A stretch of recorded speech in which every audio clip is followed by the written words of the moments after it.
برادران ملت اسلامی، السلام علیکم ورحمۃ اللہ وبرکاتہ۔ الحمد للہ الحنان المنان الذي خلق الانسان وعلمه البيان، والصلاة والسلام على رسوله سيد الانس والجان وعلى آله واصحابه ذوي الخير والإحسان، اما بعد فاعوذ باللہ من الشیطان الرجیم، بسم اللہ الرحمن الرحیم۔ والذین هم بآیات ربهم یؤمنون والذین هم بربهم لا یشرکون والذین یؤتون ما آتوا وقلوبهم وجلة انهم الى ربهم راجعون اولئک یسارعون فی الخیرات وهم لها سابقون۔ صدق اللہ مولانا العظیم وبلغنا رسوله النبی الامین المتین المختار الکریم، ونحن على ذلك من الشاہدین والشاکرین والحمد للہ رب العالمین۔ بارگاہ رسالت معاب صلی اللہ تعالی علیہ وسلم میں درود پاک کا ہدیہ پیش کریں۔ اللہم صلی علی سیدنا و مولانا محمد معدن الجود والکرم وآلہ واصحابہ الکرام وابنہ الکریم وبارک وسلم صلاة دائمة سرمدا ابدا۔ عزیزان گرامی وقار و حاضرین جمعہ، آج 29 جمادی الاخر ہے۔ رجب شریف کے چاند رات کی امید بھی رکھی جا سکتی ہے۔ ممکن ہے کہ آج مغرب کے بعد سے ماہ رجب المرجب کی شروعات ہو، اور یہ بھی ممکن ہے کہ کل 30 ہو اور اتوار سے پہلی رجب ہو۔ رجب شریف کے آتے ہی عبادتوں کا موسم شروع ہو جاتا ہے، اور یہ حرمت والا مہینہ ہے۔ سال میں 4 مہینے حرمت والے ہیں، رجب، شوال، ذی القعدہ اور ذی الحج۔ ان 4 مہینوں کو اللہ تعالیٰ نے قرآن میں یوں فرمایا منہا اربعۃ حرم، یہ حرمت والے مہینے ہیں، اس میں جنگ و جدال، قتل و قتال حرام ہے۔ عرب میں بھی یہ قانون تھا، جیسے ہی رجب کا مہینہ آتا سارے لوگ اپنی تلواریں رکھ دیتے۔ جو برسوں سے لڑ رہے ہوتے، جنگیں ہوتی تھیں، تو یہ حرمت والے مہینوں میں، یہ دور جہالت کی بات کر رہا ہوں، اسلام میں نہیں، اسلام کے اعلان کے بعد یہ تو سخت حرمت والے ہو ہی گئے، اس سے پہلے بھی لوگ ان 4 مہینوں کا احترام کرتے تھے۔ عزیزان گرامی، اللہ رب العزت ہم پر اس رجب کو خیر و سعادتوں والا بنا کر طلوع فرمائے، اور اللہ تعالیٰ نے قرآن میں فرمایا فاستبقوا الخیرات، نیکیوں میں آگے بڑھنے پر ایک دوسرے سے سبقت لے جاؤ، کمپٹیشن کرو، لیکن کن چیزوں میں؟ اللہ کی طرف بڑھنے میں، رب تبارک و تعالیٰ کی طرف قریب ہونے میں، ایک دوسرے پر بڑھوتری حاصل کرو، زیادتی حاصل کرو، دنیا حاصل کرنے میں نہیں۔ کئی آیتیں ہیں جس میں اللہ تعالیٰ نے فرمایا سابقوا الی الخیرات سابقوا الی مغفرۃ من ربکم، تم اپنے رب کی مغفرت حاصل کرنے کے لیے ایک دوسرے سے بڑھ جاؤ، آگے بڑھو۔ اگر کوئی 2 رکعت پڑھ کر کے اپنے رب کا قرب حاصل کر رہا ہے تو تم 4 پڑھو، تم 10 پڑھو، تم اللہ کی طرف بڑھنے میں سبقت لے جاؤ۔ یہ مومن کی شان ہے۔ مومن کی شان یہ ہے کہ وہ نیکیوں میں ایک دوسرے سے سبقت لے جانے میں حریص ہوتا ہے، بہت زیادہ اس پر حرص کرتا ہے، نہ یہ کہ دنیا طلب کرنے میں۔ اور قرآن عظیم میں اللہ تعالیٰ نے سورہ واقعہ میں یوں ارشاد فرمایا وَكُنْتُمْ أَزْوَاجًا ثَلَاثًا فَأَصْحَابُ الْمَيْمَنَةِ مَا أَصْحَابُ الْمَيْمَنَةِ وَأَصْحَابُ الْمَشْأَمَةِ مَا أَصْحَابُ الْمَشْأَمَةِ وَالسَّابِقُونَ السَّابِقُونَ أُولَئِكَ الْمُقَرَّبُونَ۔ اللہ تعالیٰ فرماتا ہے قیامت کے دن تم 3 جماعتوں میں بدل جاؤ گے، 3 گروہ میں، 3 جماعت میں ڈیوائیڈ ہو گئے۔ دائیں جانب والے تم کیا جانو کہ دائیں جانب والے کیا ہوتے ہیں، اور بائیں جانب والے تم کیا جانو کہ بائیں جانب والے کیا ہیں۔ اور پھر تیسری جماعت والسابقون السابقون، اور سب سے آگے بڑھنے والے، تمہیں کیا خبر کہ وہ سب سے آگے بڑھنے والے کون ہیں۔ اب یہاں پر دائیں جانب والے وہ جو ایمان اور اسلام پر عمل کرتے رہے اور وہ نارمل زندگی گزارتے رہے، بائیں جانب والے وہ ہیں جو دنیا طلب کرنے میں آگے بڑھتے رہے اور کفر کی وادی میں پہنچ گئے۔ اور سابقون السابقون جن کو سورہ واقعہ میں فرمایا گیا آگے بڑھنے والے اللہ تعالیٰ فرماتا ہے یہ وہ ہیں اولئک المقربون جو اللہ سے بہت زیادہ قریب ہو گئے. کون؟ جو عام مومنوں کی زندگی بھی نہیں بلکہ ان سے کئی زیادہ اللہ کی قریب آنے میں حرص رکھتے تھے. عزیزان گرامی، کمپٹیشن زندگی کا ایک معمول ہے. بچے بھی کمپٹیشن کرتے ہیں، بڑے بھی کرتے ہیں. بچپن میں اسکول میں کمپٹیشن ہوتا رہتا ہے، پھر جوانی میں بزنس میں کمپٹیشن ہوتا ہے. عورتیں حسن میں کرتی ہیں، زیور میں کرتی ہیں. ہر ایک کی زندگی میں کچھ نہ کچھ ایک دوسرے سے بڑھت حاصل کرنے کا جذبہ ہے، کبھی گھر بنانے میں، کبھی جائیداد بنانے میں. لیکن یہ فضول کی چیزوں میں بڑھت حاصل کر کے کچھ بھی نہیں کر سکے گا. صحابہ اکرام رضوان اللہ علیہم اجمعین میں بھی یہ کمپٹیشن چلتا تھا، لیکن کس بارے میں؟ حدیثیں پڑھتے ہیں ہم، یہاں تک کہ پہلی صف میں بیٹھنے کے لیے قرآن دازی کرنی پڑ جاتی کہ کون پہلی صف میں بیٹھے. اتنی تعداد میں سب کھڑے ہو جاتے، اور حتیٰ کہ جمعہ کا دن آتا تو فجر کی نماز میں بیٹھ جاتے ہیں کہ جمعہ کی نماز میں پہلی صف ہمیں مل جائے. اس لیے کہ رسول کریم صلی اللہ تعالیٰ علیہ وسلم نے جب یہ بشارت دے دی کہ پہلی صف میں بیٹھنے کا ثواب اگر تمہیں معلوم ہو جائے تو تمہاری تلواریں نکل جائیں گی ایک دوسرے کے لیے. صحابہ کرام رضوان اللہ تعالیٰ علیہ مجمعین اس بات پر حریص تھے. اور یہاں تک کہ اذان دینے کا معاملہ آیا تو صحابہ ایک دوسرے پر سبقت لے جاتے اور عرض کرتے کہ میں دے دوں، ایک بار میں اذان دے دوں. یہاں تک کہ ان میں بھی آپس میں قرعہ ڈالا جاتا، جس کا نام نکل جائے وہ اذان دے دے. ان کی نیکیوں میں ایک دوسرے پر سبقت لے جانے والے بے شمار معاملات ہیں. کبھی ہم نے نہیں دیکھا کتابوں میں یا احادیث میں کہ کسی صحابی نے ایک گھر بنایا تو اس کے بدلے میں 2 گھر صحابہ نے بنا دیا ہو. نہیں، بلکہ وہاں نیکیوں میں سبقت لے جانے کے لیے ایک دوسرے پر بڑھتے تھے. اور اگر کوئی خیرات کرتا ہے تو دوسرے صحابہ اس کو بڑی رشک سے دیکھتے. یہی تو بات ہے کہ ایک بار حضرت ابو ہریرہ رضی اللہ تعالیٰ، غریب صحابی تھے، یا اصحاب صفہ میں ہیں، جو حضور صلی اللہ تعالیٰ علیہ وسلم کے گھر کے باہر بیٹھے رہتے. جو چیزیں حضور کے پاس صدقہ یا ہدیہ آتا وہ سب اصحاب صفہ میں تقسیم ہوتا تھا، اسی پر ان کا گزر چلتا. حضرت ابو ہریرہ رضی اللہ تعالیٰ عنہ ایک دن عرض کرتے ہیں، اے اللہ کے رسول صلی اللہ تعالیٰ علیہ وسلم، آپ کی امت کے جو مالدار لوگ ہیں وہ ہم سے بہت آگے جا چکے ہیں نیکیوں میں، ہم کیا کریں؟ حضور نے پوچھا وہ کیسے؟ کہا ہم بھی نماز پڑھتے ہیں وہ بھی نماز پڑھتے ہیں، ہم بھی روزہ رکھتے ہیں وہ بھی روزہ رکھتے ہیں، یہاں تک تو سب سیم ہے، برابر ہیں. ہم قرآن پڑھتے ہیں وہ بھی قرآن پڑھتے ہیں، لیکن وہ اپنا مال خیرات کر کے ہم سے آگے بڑھ جاتے ہیں، ہمارے پاس مال نہیں ہے. کبھی وہ غلام آزاد کرتے ہیں، ہمارے پاس اتنی طاقت نہیں ہے، وہ نیکیوں میں مال کی وجہ سے ہم سے آگے بڑھے ہوئے ہیں، ہم کیا کریں؟ رسول پاک صلی اللہ تعالیٰ علیہ وسلم نے ارشاد فرمایا. یہ دیکھیں، یہ خواہش اس طرح کی کہ ہم کیوں نہ آگے بڑھے نیکیوں میں مالداروں سے. حضرت ابو ہریرہ نے یہ نہیں پوچھا کہ انہوں نے 4 گھر بنا لیا، ہمارا کوئی گھر ہی نہیں بنا، بلکہ یہ فرما رہے ہیں وہ صدقہ اور خیرات کر کے ہم سے نیکیوں میں آگے چلے گئے، غلام آزاد کر کے ہم سے آگے چلے گئے، ہم پیچھے رہ گئے. حضور پاک صلی اللہ علیہ وسلم نے فرمایا، اے ابو ہریرہ، کیا میں تمہیں ایسا عمل نہ بتا دوں کہ تم وہ کرو گے تو تم وہ مالداروں کے برابر آ جاؤ نیکیوں میں، اور کبھی ہو سکتا ہے تم ان سے بھی آگے بڑھ جاؤ. حضرت ابو ہریرہ نے عرض کیا، آقا بتا دیں. حضور صلی اللہ تعالیٰ علیہ وسلم نے ارشاد فرمایا، تم ہر نماز کے بعد 33 بار سبحان اللہ، 33 بار الحمدللہ، 34 بار اللہ اکبر پڑھو. امت کے جو مالدار خیرات یا غلام آزاد کرتے ہیں ان کے برابر تم بھی پہنچ جاؤ. حضرت ابو ہریرہ رضی اللہ تعالیٰ عنہ خوش ہو گئے. جو غریب صحابہ تھے ان کو سب کو بتا دیا کہ یہ عمل کرو اور ہم کسی سے پیچھے نہیں رہیں گے. سب اس عمل میں رہ گئے. 10-12 دن گزرے تھے کہ پھر یہ غریب صحابہ حضور کے پاس آئے.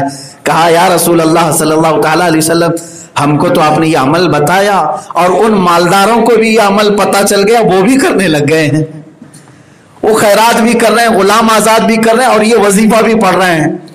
تو پھر وہ آگے بڑھ گئے. اللہ کے حبیب صلی اللہ تعالیٰ علیہ وسلم نے مسکرایا اور ارشاد فرمایا، ذالک فضل اللہ یؤتیہ من یشاء، یہ اللہ کا فضل ہے، وہ جسے جتنا چاہے عطا فرمائے.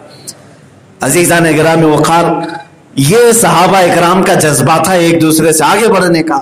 عبادتوں کا موسم اگر آ رہا ہے آپ ابھی سے تیاری کرو. ایک دوسرے پر میں سبقت حاصل کر رہا ہوں، نمازوں کی طرف، نوافل کی طرف، قرآن کی تلاوت کی طرف، ذکر و اذکار کی طرف، درود مبارکہ کی طرف بڑھو، تیزی سے بڑھو. بچوں میں بھی یہ کمپٹیشن ہونا چاہیے. اگر تمہارے 2 بچے ہیں تو انہیں لگاؤ کہ رجب کے مہینے میں پورا تم سورہ یاسین سنا کر کے دکھاؤ، زبانی طور پر تم سورہ رحمان سنا کے دکھاؤ. یا بچوں میں اس بات کا کمپٹیشن ہو کہ یہ بڑا تمہارا بھائی حضور پاک صلی اللہ تعالی علیہ وسلم کی بارگاہ میں 20,000 مرتبہ درود پڑھ چکا ہے، تو کتنا پڑھے گا. بچوں میں اس کا بھی کمپٹیشن ہوتا ہے. وہ اپنے بڑے بھائی سے آگے بڑھنے کے لیے ہو سکتا ہے وہ 25,000 پڑھے، لیکن ان دونوں کا ثواب ماں باپ کو دیا جائے گا. دونوں کا ثواب ان ماں باپ کو جو نیکیوں میں انہیں آگے بڑھانے میں لگاتے ہیں. یہاں کمپٹیشن کن چیزوں میں لگایا جاتا ہے؟ دنیاوی ہرس میں، مالداری میں. ماں باپ تو انہیں بتاتے بھی ہیں ٹھیک ہے ایجوکیشن اپنی جگہ پر، لیکن انہیں ہمیشہ ذہن و دماغ میں یوں ڈالا جاتا ہے دیکھو فلاں کا بچہ مہینہ ₹1,00,000 کماتا ہے، تو کیا کرتا ہے؟ فلاں کا بیٹا مہینہ 1.5 لاکھ اس کی انکم ہے، تو کیا کرتا ہے؟ اس کے اندر دنیا طلبی اور ہرس ہم ڈالتے چلے جاتے ہیں. اور وہ اپنے ماں باپ کے اس سپنے کو پورا کرنے کے لیے 1 لاکھ کی انکم لانا ہے، چوری سے آئے، ڈکیتی سے آئے، ٹوپی پہنا کے آئے، دھوکے سے آئے. اسے یہ نہیں، بلکہ کمپٹیشن دوسروں کے طور پر یوں لگاؤ فلاں 1 لاکھ کماتا ہے تو کیا ہوا، لیکن نمازیں غائب کر کے کماتا ہے، شریعت کو چھوڑ کر کے کماتا ہے. بیٹا اگر تجھے اللہ تعالی حلال 1 لقمہ عطا کرے 5 وقت کی نمازوں سے، میں سمجھتا ہوں تو دنیا کے کروڑ پتی سے زیادہ امیر ہے. اللہ نے تجھے یہ سعادت بخشی ہے، تو زیادہ امیر ہے، تو زیادہ دولت مند ہے. سیدنا عمر فاروق رضی اللہ تعالیٰ عنہ، حضرت ابو بکر صدیق رضی اللہ تعالیٰ عنہ میں جو کمپٹیشن تھا وہ حدیث کی کئی کتابوں میں موجود ہے. دونوں ایک دوسرے سے آگے بڑھنے کی کوشش کرتے تھے ہمیشہ. ایک بار فجر کی نماز کے بعد رسول پاک صلی اللہ تعالیٰ علیہ وسلم صحابہ کو وہیں بیٹھنے کا حکم دیتے ہیں. سب بیٹھ گئے. حضور پاک صلی اللہ تعالیٰ علیہ وسلم نے پوچھا کہ میرے صحابہ میں دیکھنا چاہتا ہوں کہ تم میں نیکیوں میں سب سے زیادہ آگے کون بڑھتا ہے. ایک ایگزام ہو رہا ہے، ایک امتحان ہو رہا ہے. تو حضور صلی اللہ تعالیٰ علیہ وسلم نے مجمع میں پوچھا آج کون روزے سے ہے، کون روزہ رکھا. یہ رمضان کی بات نہیں تھی. تو حضرت ابو بکر صدیق کھڑے ہوئے، عرض کیا آقا رات کو ہی میں نے نفل روزے کی نیت کر لی تھی اور میں روزے سے ہوں. حضور پاک صلی اللہ تعالیٰ علیہ وسلم نے دوسرا سوال کیا آج کوئی ہے صحابہ میں مجمع میں جو کسی مریض کی عیادت کر کے آیا ہو. تو حضرت عمر کہتے ہیں ابھی تو ہم فجر پڑھ کے یہیں بیٹھے ہیں، کہیں گئے ہی نہیں ہیں. تو حضرت ابو بکر کھڑے ہوئے آقا میں ہوں، فجر کے لیے آ رہا تھا، مسجد میں آنے سے پہلے عبد الرحمن بن عوف بیمار تھے، میں ان کی عیادت کر کے آیا، ان کی خیر خیریت پوچھا، ان کے احوال دریافت کیا اور اس کے بعد مسجد آیا ہوں. عیادت بھی کر کے آ گئے بیمار کی. حضور پاک صلی اللہ تعالیٰ علیہ وسلم نے مجمع میں صحابہ سب تھے. پھر پوچھا آج کوئی ہے جو کسی مسکین کو کھانا کھلایا ہو. حضرت عمر کہتے ہیں ابھی فجر کا وقت ہے، نماز پڑھ کر کے بیٹھے ہیں، گئے ہی نہیں گھروں پر. حضرت ابو بکر صدیق پھر کھڑے ہو گئے اور عرض کرتے ہیں آقا مسجد پہنچا تھا، دروازے پر ایک سائل کھڑا تھا اور اس کو کسی چیز کی حاجت تھی، میں نے اپنے بیٹے عبد الرحمن سے کہلوا کر اس کی جھولی میں ایک روٹی ڈال دیا تھا اور پھر نماز کے لیے حاضر آیا. اتنا سننے کے بعد حضرت عمر کھڑے ہوتے ہیں اور کہتے ہیں یہ بڑی عمر کا شخص کسی میدان میں ہم کو آگے بڑھنے نہیں دیتا. حضرت ابو بکر صدیق کو پیار سے وہ کہتے تھے بڑی عمر والے ہیں، اور فرماتے یہ بزرگ کبھی ہمیں کسی میدان میں آگے بڑھنے نہیں دیتا. اور حضور اکرم صلی اللہ تعالیٰ علیہ وسلم ان صحابہ میں جب یہ باتیں فضیلت بیان کرتے، حضرت ابو بکر صدیق کا حرص دیکھے نیکیوں کی طرف. پوچھتے ہیں یا رسول اللہ صلی اللہ علیہ وسلم جنت کے کتنے دروازے ہیں؟ حضور صلی اللہ تعالیٰ علیہ وسلم نے فرمایا 8 دروازے ہیں. اور آقا صلی اللہ تعالیٰ علیہ وسلم فرماتے ہیں ایک دروازہ ہے جو نمازیوں کے لیے، جس کی نمازیں زیادہ قبول ہو گئیں وہ اس دروازے سے جا رہا ہے، جس کا حج غالب آ گیا وہ ایک دوسرے دروازے سے جا رہا ہے، جس کے روزے غالب آ گئے وہ روزوں کا ایک دروازہ ہے اس کا. 8 دروازے میرے آقا صلی اللہ تعالیٰ علیہ وسلم نے گنائے. حضرت ابو بکر صدیق کا یہ حرص ہے نیکیوں کی طرف، رب کی طرف بڑھنے کا. پوچھتے ہیں اے اللہ کے نبی کیا ایسا بھی ہو سکتا ہے کہ ان 8 دروازوں سے کوئی داخل ہو جائے؟ حضور فرماتے ہیں ہاں میرا گمان ہے وہ آپ ہی ہو سکتے ہیں.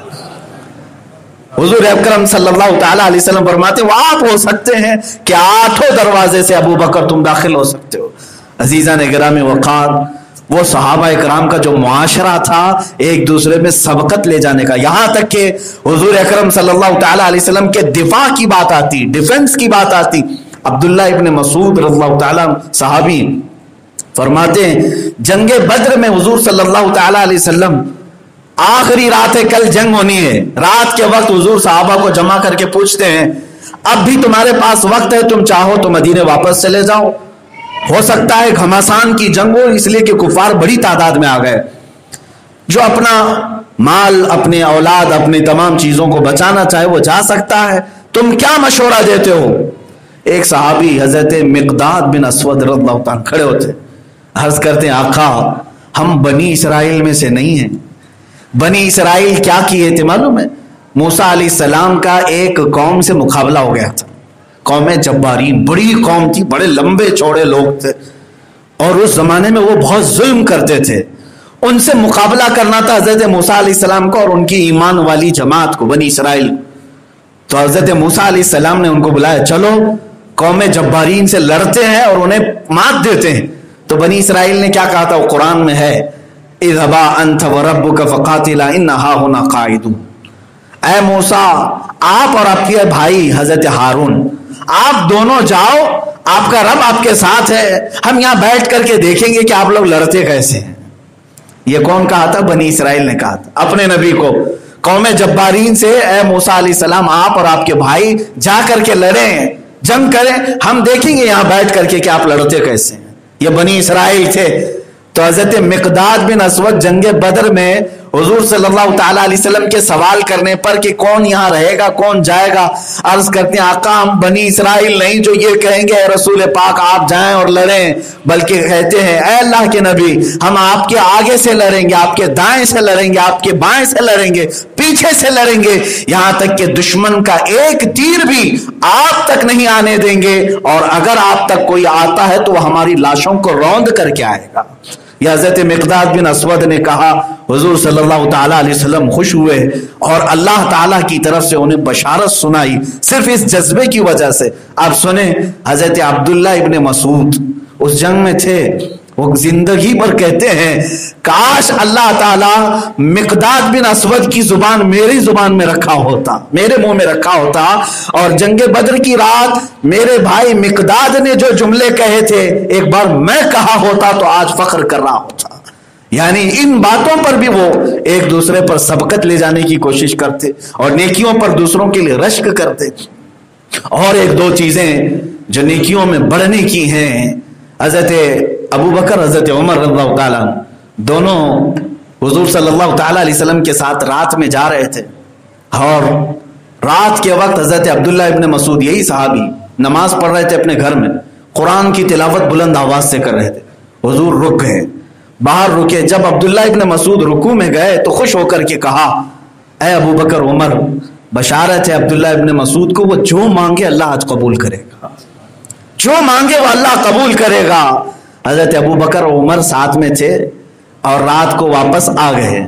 حضرت عمر کہتے ہیں میں صبح فجر سے پہلے بھاگا عبداللہ ابن مسعود کو بتانے کے لیے کہ ہم رات گزر رہے تھے رسول پاک صلی اللہ علیہ وسلم کے ساتھ، تم نماز پڑھ رہے تھے، حضور نے سن لیا. آئے کہا کہ اے عبداللہ ابن مسعود بشارت ہو تم کو، رات کو تمہاری نماز رسول پاک نے سنا، ہم بھی ساتھ میں تھے، اور کہا ہے کہ اللہ سے تم جو مانگو کہ اللہ قبول فرمائے گا. عبداللہ ابن مسعود فرماتے ہیں آپ کو خیر ہو اے عمر، رات ہی کو ابو بکر آ کر مجھے بشارت سنا کے گئے، رات میں ہی وہ آ کر کے سنا کے جا چکے. حضرت عمر کہتے ہیں وہ کسی میدان میں تھکتے نہیں ہیں، کسی میدان میں وہ تھکتے نہیں ہیں. یہاں تک کہ حضرت عمر فرماتے ہیں میں مسکینوں اور غریبوں کی مدد کرنے کا ایک دن طے کر لیا مدینے میں کہ جو بھی مجھے زیادہ مستحق نظر آئے اس تک پہنچ جاؤں گا. بڑے تلاش و جستجو کے بعد ایک بوڑھی عورت انہیں نظر آئی جس کا کوئی تھا نہیں، وہ کمزور عورت تھی. حضرت عمر کہتے ہیں میں نے طے کر لیا کہ روزانہ صبح اس کا کام کر دوں گا. فجر کے وقت جب گئے تو دیکھا اس کے گھر میں کچرا جھاڑا ہوا ہے، بستر جمایا ہوا ہے، سب چیزیں سلیقے سے رکھی ہیں. کوئی آ کر کے جا چکا، دوسرے دن آئے پھر دیکھا کہ سب اس بوڑھی عورت کا کام پورا ہے، کوئی کام کی اسے حاجت نہیں، کھانا بھی بنا رکھا ہے اتنی صبح۔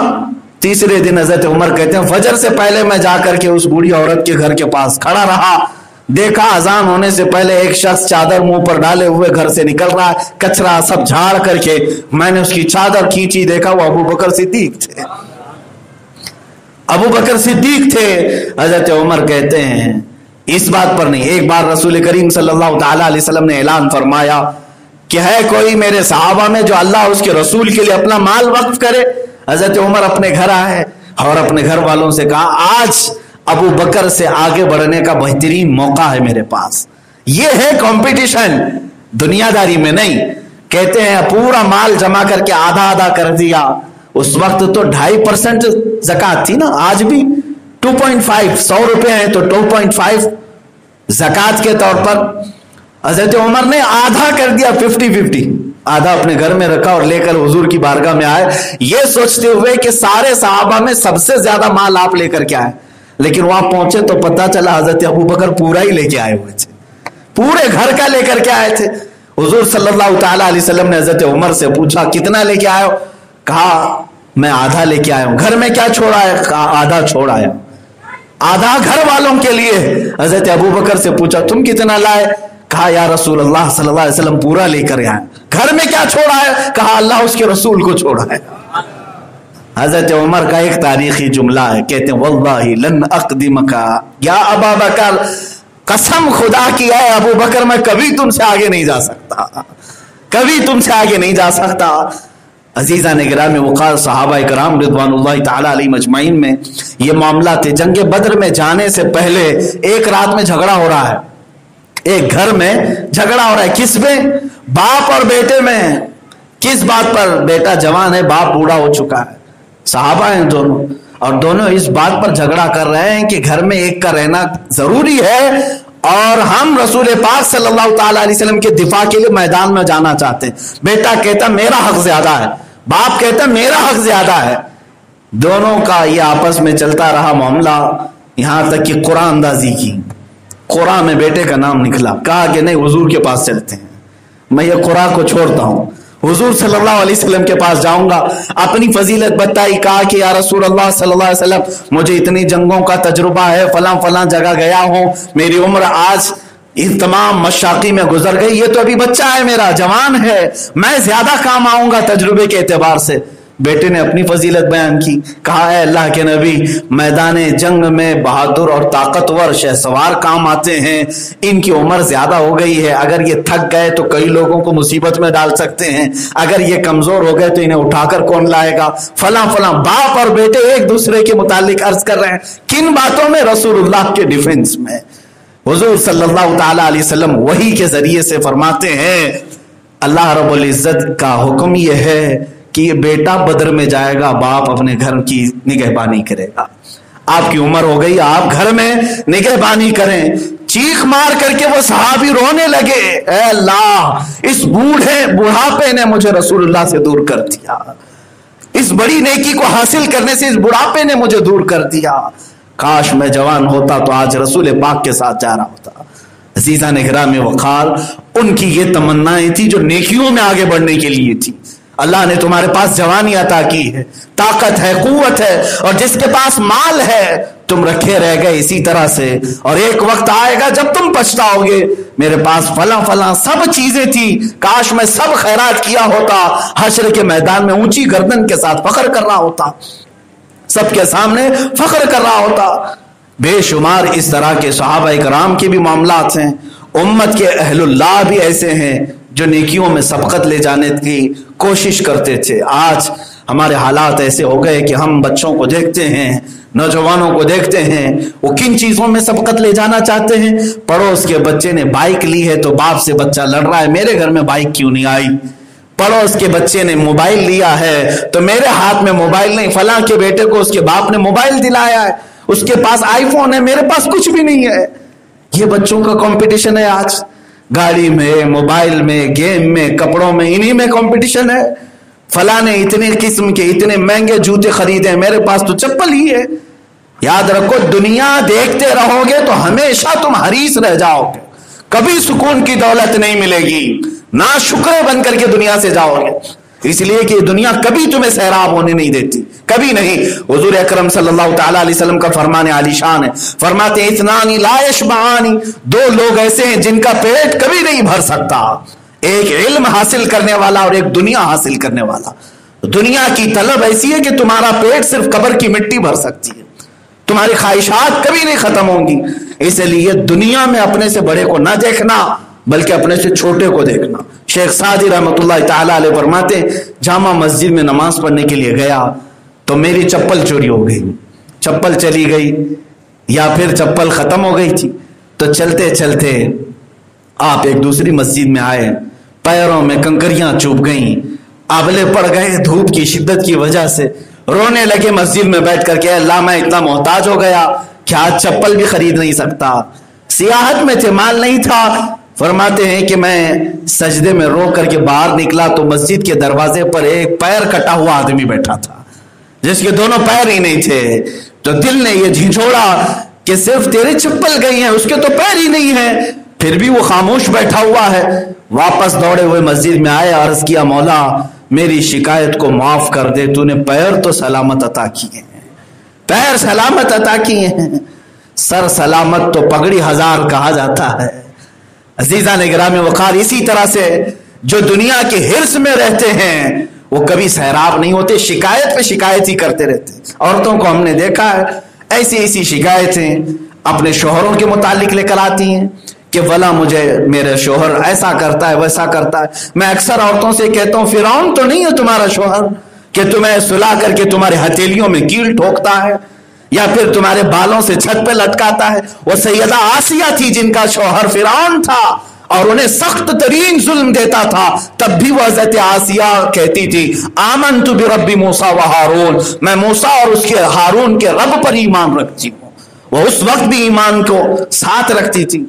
شکوہ اور شکایت کے ساتھ تمہارا پیٹ کبھی نہیں بھر سکتا، اسی لیے نیکیوں میں سبقت حاصل کرنے کی کوشش کرو۔ بچوں کو دنیا طلبی میں نہیں بلکہ نیکیوں میں، بچوں میں ان باتوں کا کمپٹیشن لگاؤ کہ مسجد میں کون کتنے دن حاضر رہا، قرآن کون کتنے دن پڑھا، بلکہ بچوں کو قرآن پاک کے علاوہ سیرت مصطفیٰ صلی اللہ علیہ وسلم کی کتاب پکڑائیں ان کے ہاتھ میں، مہینے بھر کے بعد دیکھیں کس نے کتنے صفحے پڑھے، کون حضور کی سیرت سب سے زیادہ جانتا ہے، حضور پاک صلی اللہ تعالی علیہ وسلم کے صحابہ میں کتنے لوگوں کے نام تمہیں معلوم ہے، فلاں کو معلوم ہے۔ یہ سب مسابقات اب ختم ہو گئے، کوئی کمپٹیشن ہوتے تھے پہلے تو ہوتے تھے لیکن اب اس کا بھی زمانہ ختم ہونے لگ گیا۔ عزیزان گرامی وقار، اب رجب شعبان اور رمضان یہ عبادتوں کے موسم ہے، بچوں کو لگا دو نیکیوں کی طرف، سبقت کرو، آپ کے پاس مال ہے تو کثرت ایک دوسرے پر بڑھت حاصل کرنے کی کوشش کریں۔ قرآن کہتا ہے اللہ پر ایمان رکھنے والوں کی صفت یہ ہے، اللہ فرماتا ہے والذین هم بآیات ربهم یؤمنون، جو اللہ کی آیتوں پر ایمان رکھتے ہیں، والذین هم بربهم لا یشرکون، اور اللہ پر اپنے رب کے ساتھ کسی کو شریک نہیں ٹھہراتے، والذین یؤتون ما آتوا وقلوبهم وجلۃ انهم الی ربهم راجعون، وہ اللہ تعالیٰ فرماتا ہے اور جو انہیں دیا جاتا ہے اس پر وہ قناعت کرتے ہیں اور ان کا دل اللہ کی طرف لگا رہتا ہے۔ اولئک یسارعون فی الخیرات، یہ وہ لوگ ہیں جو ایمان والے جو نیکیوں میں سب سے زیادہ آگے بڑھتے ہیں، وہم لہا سابقون، اور جو دوڑتا ہے وہی سب سے پہلے پہنچتا ہے، جو دوڑتا ہے وہی سب سے پہلے پہنچتا ہے اور سست آدمی سب سے تاخیر میں جاتا ہے۔ آج یہاں جو دوڑا جنت میں وہ پہلے اندر داخل ہوگا اور جو یہاں پیچھے رہا وہ برسوں کے بعد جنت کی طرف جا رہا ہوگا۔ اللہ تعالی ہمیں نیکیوں کی طرف سبقت لے جانے کی توفیق عطا فرمائے، دنیا داری اور حرص و طمع سے مولا ہم سب کی حفاظت فرمائے۔ قدیر و جبار خدا ہمارے بچوں کو، ہم سب کو، ہمارے گھروں کو رجب المرجب، شعبان المعظم، رمضان المبارک خیر اور سعادتوں اور نیکیوں کے ساتھ عطا فرمائے، اور رب تبارک و تعالی ہر بری بلا اور بیماری سے ہم سب کی حفاظت فرمائے۔ وآخر دعوانا الحمدللہ رب